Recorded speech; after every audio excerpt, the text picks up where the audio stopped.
Today I'm going to show you how to install Apache Cassandra on your local Windows machine without facing any errors. So first of all, we need to download Java Runtime Environment.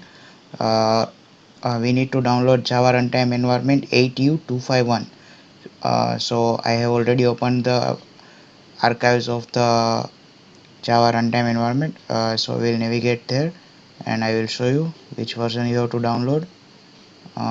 We need to download JRE version 258U251, so which is shown so you can see on my screen.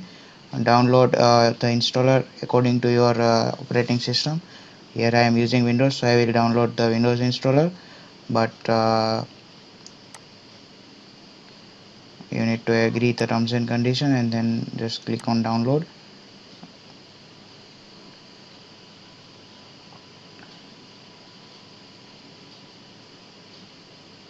After which you need to uh, enter your username and password, and then it will start downloading.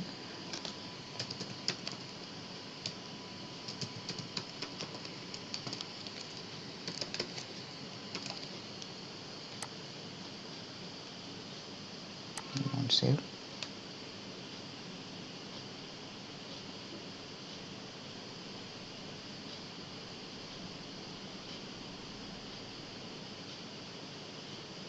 So while this starts downloading, we will move to Python.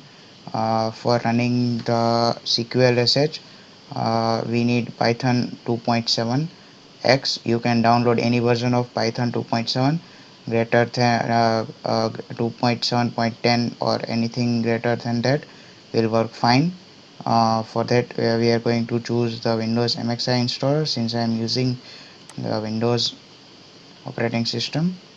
Here you can see the installer. We'll save the file. Similarly, while it's downloading, we will download the Apache Cassandra. uh, you have to download the latest stable version of Cassandra. Here I am going to download a 3.11.10. This will redirect you to the mirror links. uh, from here you can download the tar.gz file, and also for running the SQLSH we need the pyread line, so you can download the zip file from here. I have already downloaded all these files. uh, so let's do the installation part. So here I will run this installer, JRE 8U251 for Windows 64-bit. So as you can see, the installer has opened, and now we will just click on install, and you can see it's installing. So now you can see on the screen that we have successfully installed Java 251. And now we'll close this installer, and we will install Python 2.7.16. So we will click on install for me, and you can just also go for an install for all users. You click on next, and then we'll again click on next, and then it's again on clicking the next. As you can see, the process has started, and it's just extracting the Python files. It will take some time. So as you can see that the Python 2.7.16 version has been successfully installed, and then we'll click on finish, and now I will navigate to the directory where I have actually installed them. So I have installed Python 2.7 in my local disk C. So now we'll quickly open the environment variable panel. Just click the Windows key and write edit environment variables, and the first option you will see is the edit environment variables. And now I will add a new variable, namely java underscore home, and I have installed that JRE file. We need to find the JRE file. Actually you need to paste the path of the JRE file that you have installed. I have selected the by default path, so it is by default installed in program files Java under here. So you need to open it and you need to copy this path from here and paste it over here, and then click on OK. Then you need to add the python 27 path in your path variable.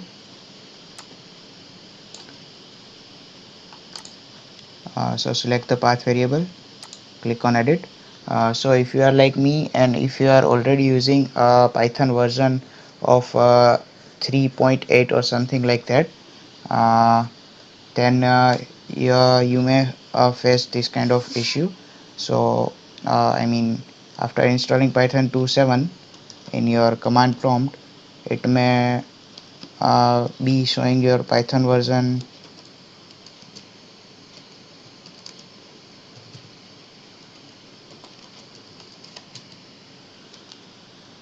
3.8.5, but we need python 2.7.16.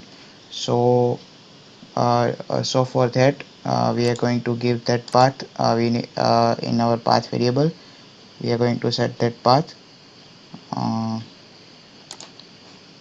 from here. We need to copy this path and we'll edit our path variable. We'll click on new, we'll paste it, and we will move it up. So after moving up this path variable at the top, and our by default python language, our by default python, all the python programs will run on python 2.7, and if you want to reset it to your previous version, just select this python 2.7 and click on move down at the bottom of the list, and then click on OK, and you are again will be able to run all the python codes on the 3.8 or whatever your version is. Then click on OK, uh, uh, and also click on OK. Also we need to download the Cassandra. I have already downloaded it from the uh, directory. So I'm also going to set this path of the Cassandra bin in order to run all the commands locally from anywhere on the terminal. So I'm going to copy this path, and under I'm going to again open the edit environment variables. Then again I will open the path variable, and will click on new, and will paste this path, and then click on OK, and again click on OK. So now all our environment variables are set up. So now I will open the new command prompt, and now I will open now I will type Cassandra -f.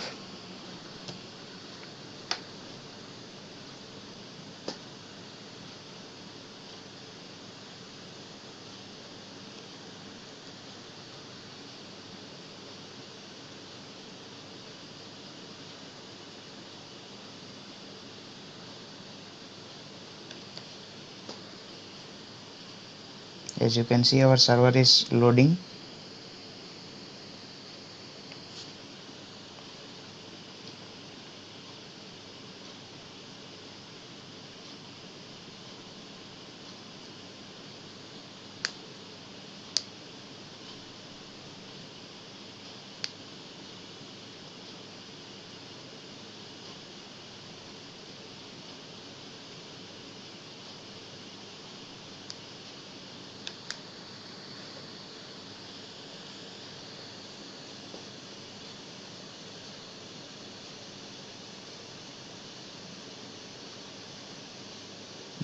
As you can see that our server has successfully started up, and we didn't end up getting any error. But in order to connect with this server, we need to configure the Cassandra YML file. So let's get down to that. uh, Currently I'm closing the server.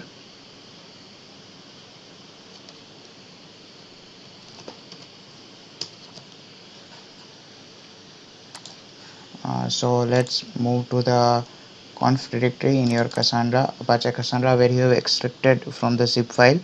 Open this cassandra.yml file in your notepad,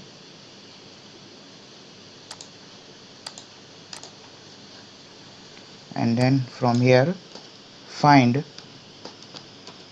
start underscore rpc.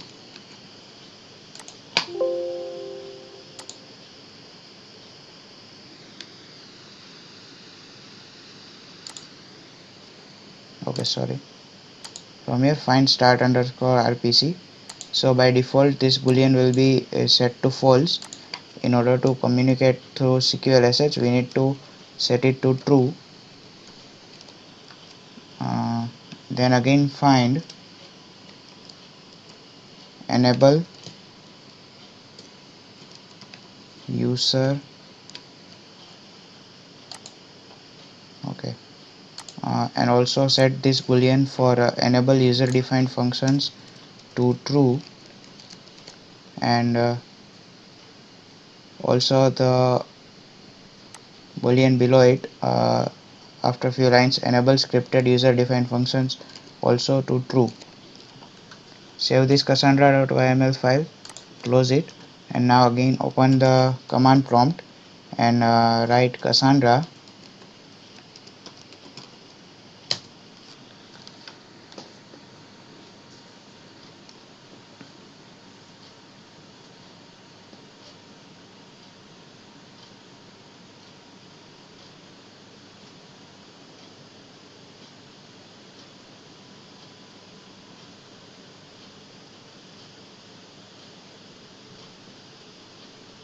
uh, our server has started successfully. As you can see here, listening to thrift clients. Now open a fresh command terminal, a command prompt, and type cqlsh, and you can see that our Cassandra shell has been loaded successfully. It's taking some time. So now here, as you can see, that we are uh, it's giving a warning that PyReadline dependency is missing. Install to enable the tab completion. So we will install the PyReadline. I'll close this for now.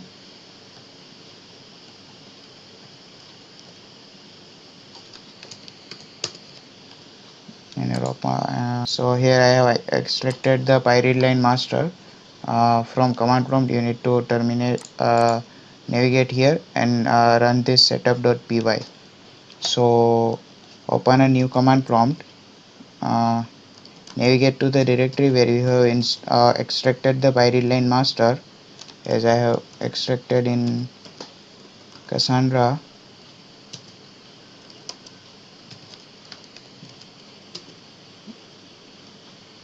Now run this command,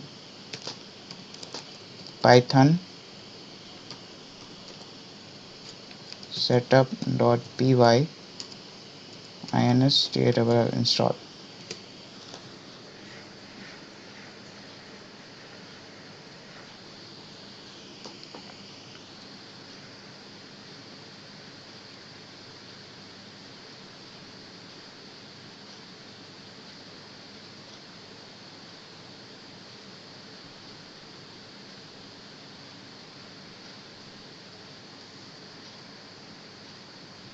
As you can see that we have successfully installed the PyReadline master, and now we'll clear the screen and close this terminal. Okay, so now we will open the new command prompt and we'll write cqlsh. As you can see that now the warning for that PyReadline has gone, and Cassandra is installed successfully on your local machine. Also, I have given all the uh, Links for downloading the versions in the description. Thank you for watching.